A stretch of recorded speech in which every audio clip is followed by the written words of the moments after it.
A fairy house, once built, deserves more than a shelf. It deserves a setting, a world, a tale that continues even after your hands have rested. Where you choose to place your cob creation matters just as much as how you shape it. Because every home holds a story, and every story longs to be seen. Set your fairy house beside a stack of books, nestled into moss and memories. Add a candle nearby or a tiny sign. Hazel the gardener sleeps here.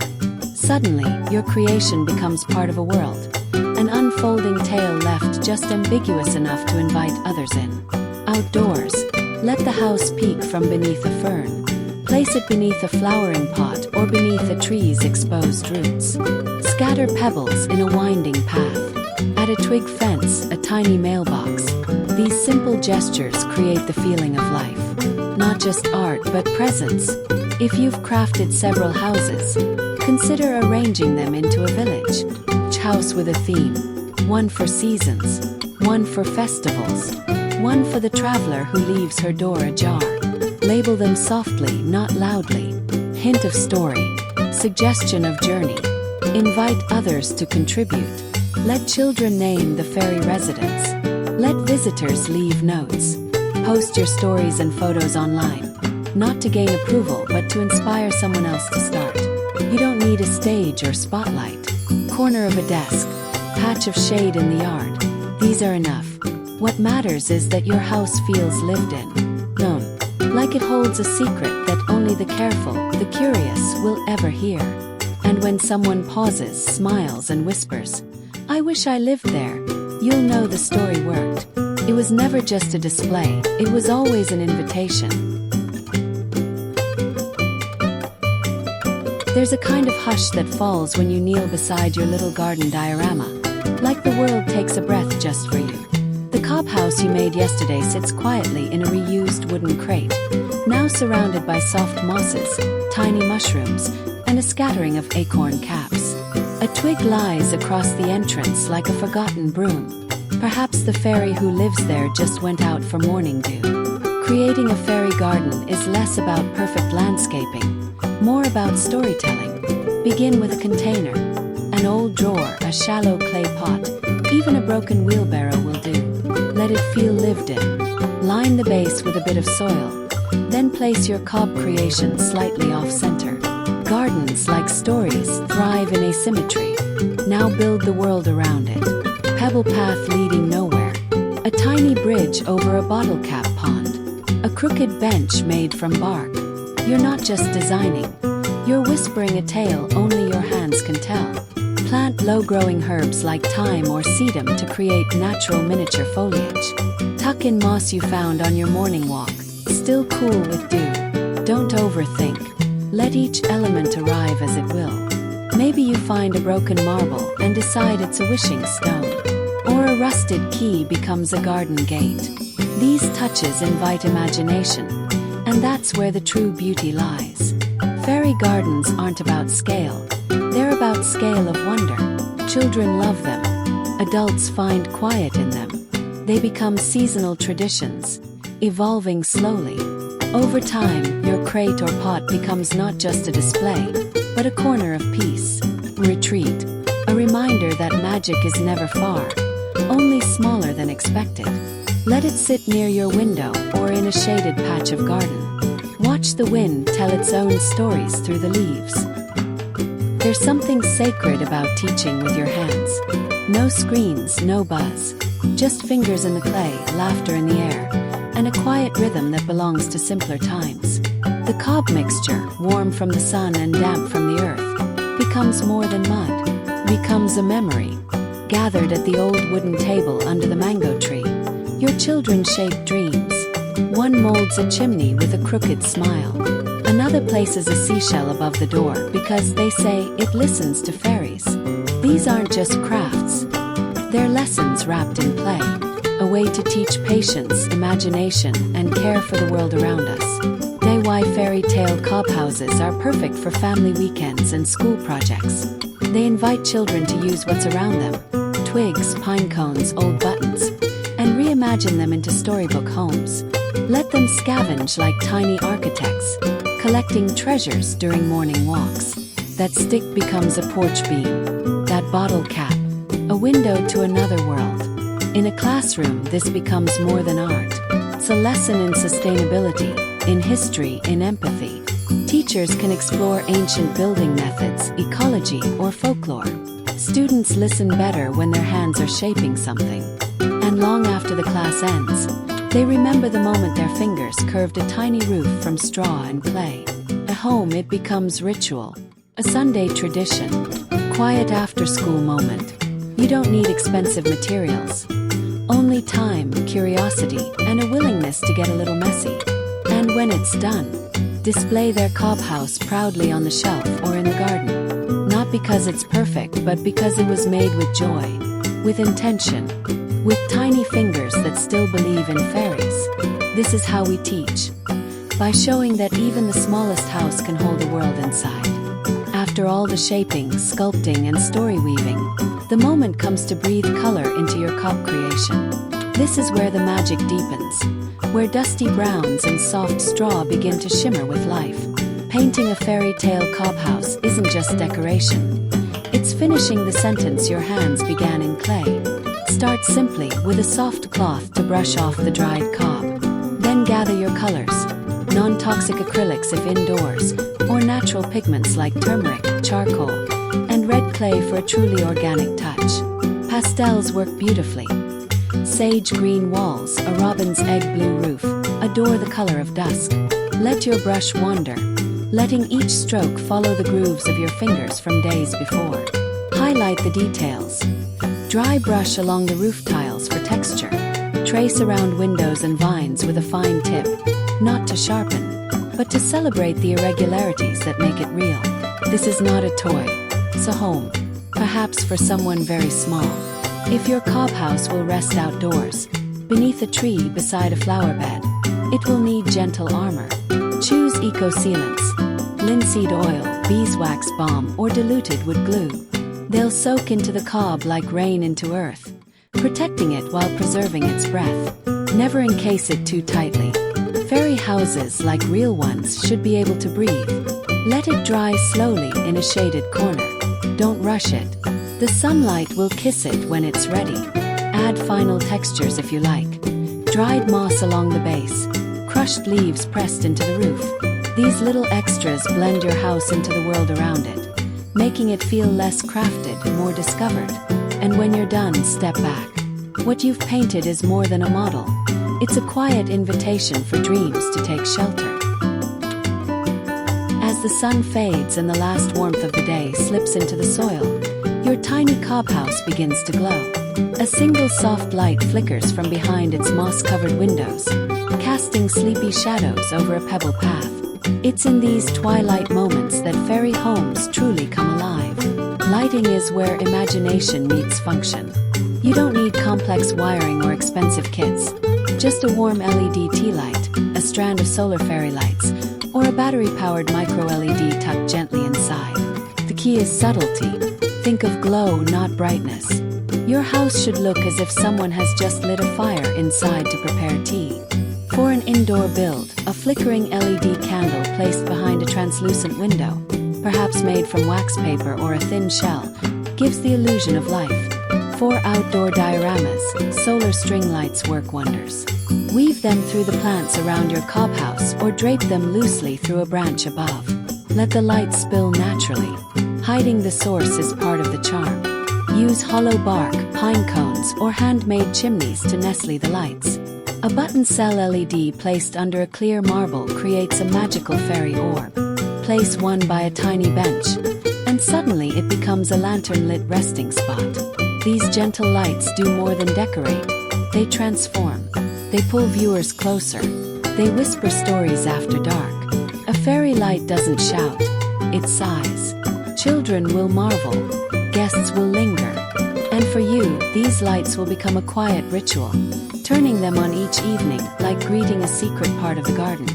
In a world rushing toward neon and glare, your softly glowing cob house is a pocket of peace, where the night arrives not with silence, but with a shimmer. Some of the most beautiful stories don't begin in art stores. They start in your backyard, along an overgrown trail, or in a forgotten drawer in the kitchen. The soul of a fairy tale cob house lies not only in how it's built, but in what it's built from. Nature's recycling bin is more generous than we think. Twigs that fall like whispers after a storm, broken bits of ceramic from a cup once loved, a bottle cap discovered under a bush. Each tells a quiet tale and waits patiently to be part of something new. Start with a slow walk. Bring a cloth bag, or better yet, an old basket. Look with wonder, not with a checklist. A flat stone may become a front step. A shell with a crack becomes a flower basin. Fallen bark curls just right for a fairy's roof. Don't ignore the discarded. Recycled items hold character. A rusted spoon can become a garden arch.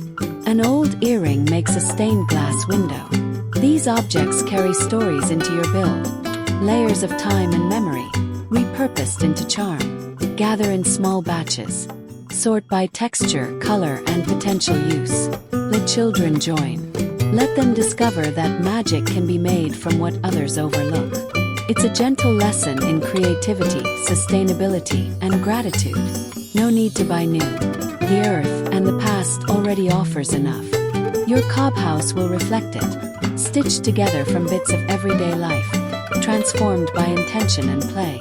When you finally sit down to build, surrounded by your treasures, you'll find something wonderful. The materials are already telling the story. All you need to do is help them remember it.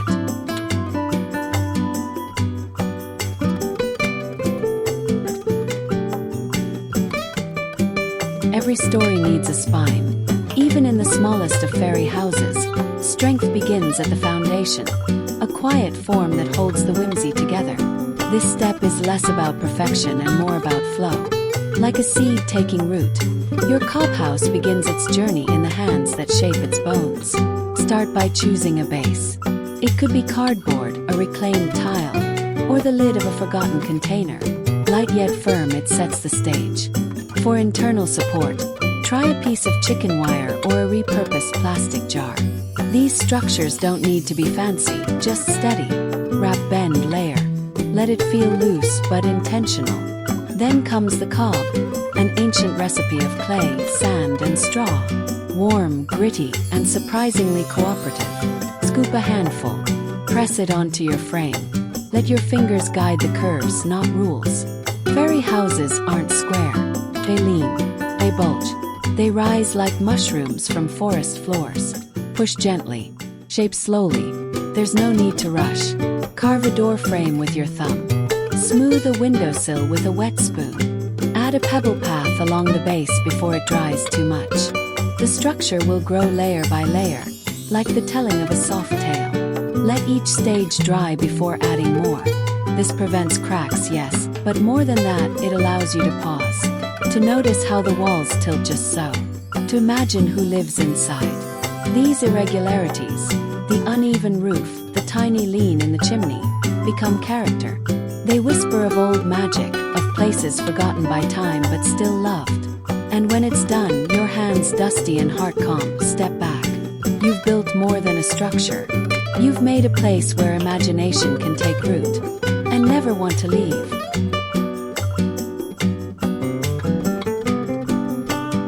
Beneath your feet, the earth holds stories older than any book. And in your hands, that same earth can become a home. Molded, not with machines, but with warmth, patience, and play. This is the quiet magic of cob. Cob is humble. Just clay, sand, straw, and a little water. Yet when they meet, when the grains and fibers mix, it becomes something remarkable. Something living. It's warm to the touch, malleable yet strong. Like dough for a house. As you knead it with your fingers, the smell of clay rises, raw and grounding. Straw tickles your palms. The mix resists at first, but slowly yields. It invites your hands to shape freely. No straight lines, no precision, just intention. When forming a fairy house, cob is more than a building material. It's a companion. Teaches you to slow down, to trust your sense of touch. Want to create a rounded roof like a snail shell? Just coax it. Arch doorways. Let your thumbs press inward. Wavy walls that feel like wind. Swirl them into place. Its texture, when dried, is not smooth, soft but firm, natural, real. No store-bought resin or silicone can mimic the character of cob.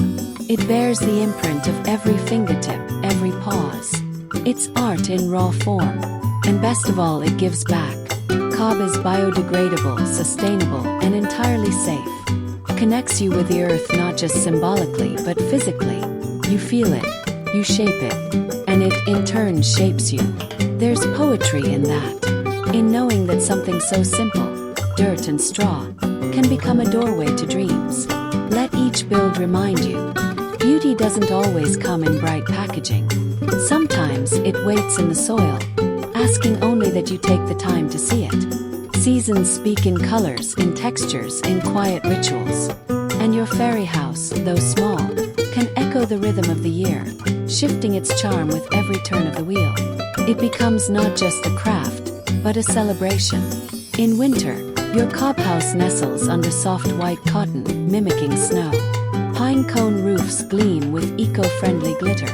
A sprig of cedar leans against the door like a wreath. Place a tea light inside, and it glows like a hearth in a forest cabin. It whispers warmth. Spring arrives with bursts of green and tiny blossoms. Drape moss like garlands. Press petals into soft clay before it dries. Let pastel hues bloom across the walls. Broken eggshells from breakfast. Paint them and stack them like a bird's cache of treasure. Summer invites vibrancy. Seashells and driftwood from beach walks become porch railings. Tiny paper flags flutter between windows. Sunlight dances on pebble paths and painted flower pots. Everything feels alive. Then comes autumn. The house leans with character. Its shutters slightly askew. Twigs become ladders for leaf-collecting fairies. Tuck a pumpkin seed beside the door. Add a crooked twig broom for a witchy guest. Let dry leaves drift as they will. These seasonal homes aren't just pretty. They invite you to notice, to mark the passage of time with your hands, to welcome holidays not with consumption, but with creation. Change your fairy house with the months. Or better yet, build a series, the 4 seasons of fairyland. Display them in rotation. Tell their stories. Watch how each version holds its own light. And when others see them, these tiny, timely dwellings, they don't just admire, they remember. That magic doesn't always live in grand displays. Sometimes, it visits through a twig door decorated with fallen leaves.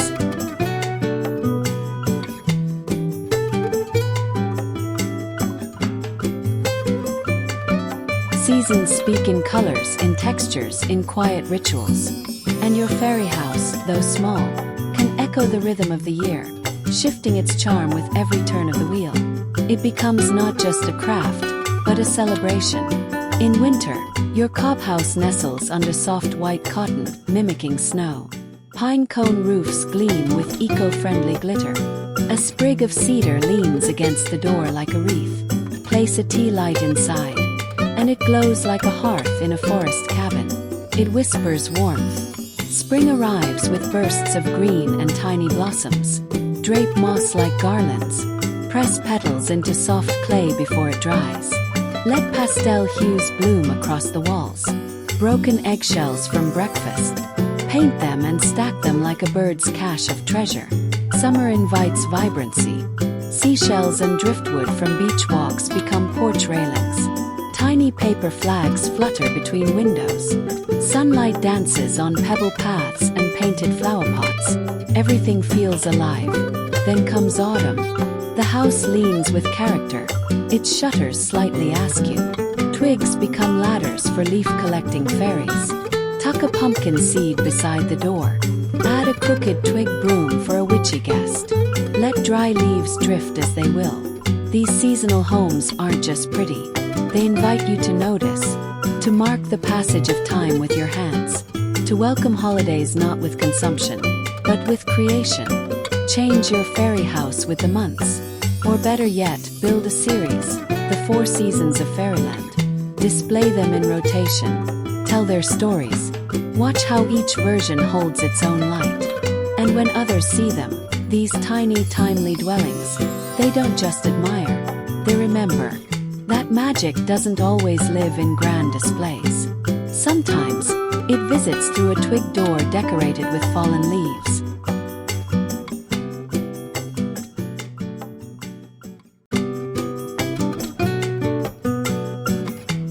You begin with quiet hands and a lump of clay. But before long, your cob fairy house becomes more than a solo project.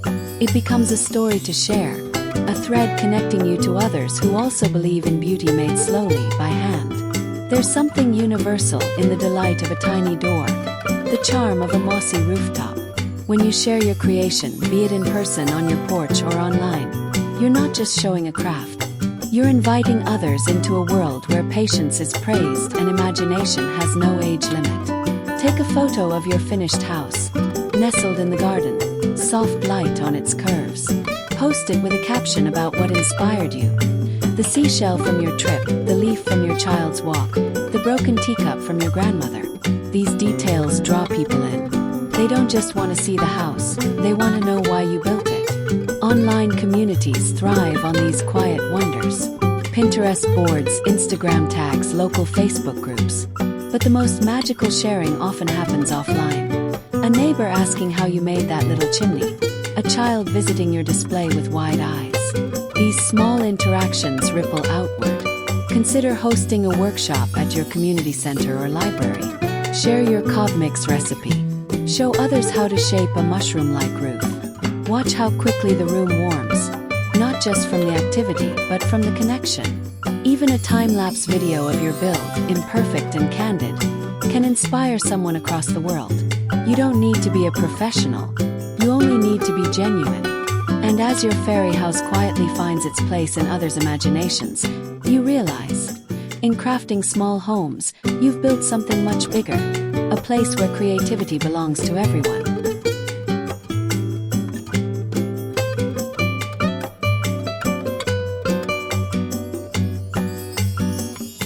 What makes a house feel alive isn't its size or color, it's the details.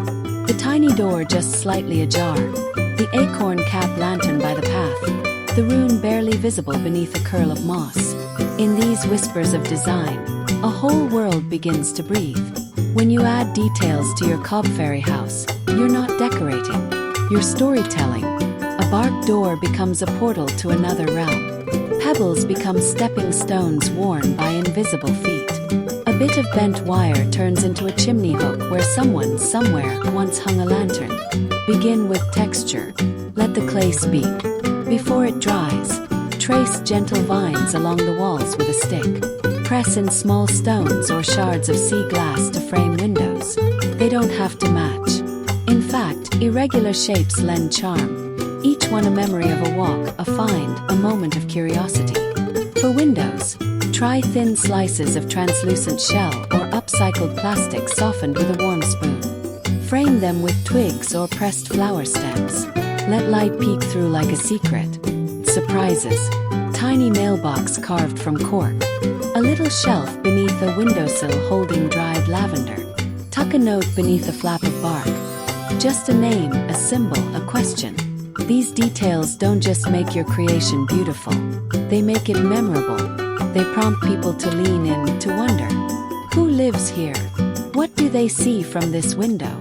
It's in that question, asked in a hushed voice, that your craft becomes a living tale. And as you place that final acorn knob or bottle cap planter, pause. You haven't just built a model. You've left behind an invitation to anyone passing by with enough wonder to kneel down and imagine.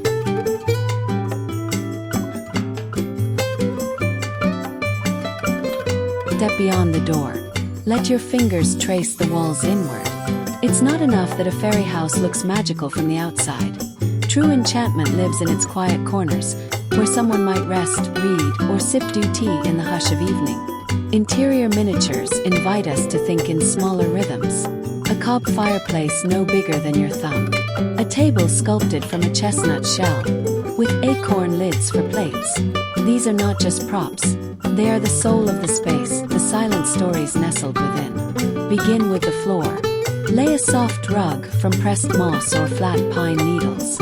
Let your walls gently curve around it. In one corner, build a low cob bench, its back sculpted with thumbprints. You can add a bark cushion or a rolled bit of wool.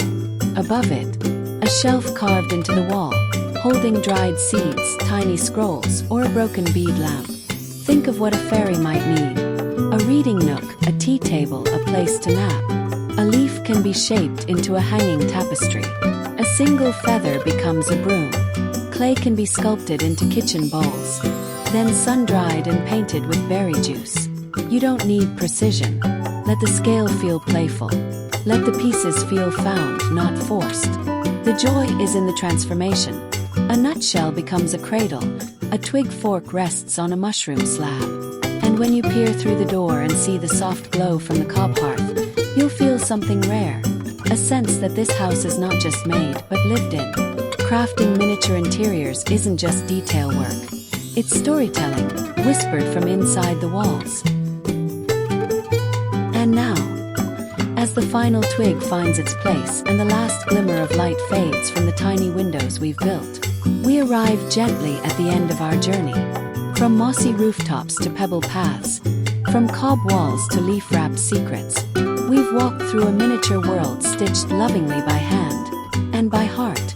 Each house we imagined, each story we whispered, began not in grand plans, but in small, meaningful moments. That's the quiet truth behind every fairy house. They aren't made for fantasy alone, but for anyone seeking stillness, creativity, or just a place to breathe in the joy of making something real. At Verdo Studio, we believe in crafting with intention, in seeing beauty where others might see trash, and in telling stories not just through words, but through the shape of clay, the softness of moss, and the glint of found glass in the sun.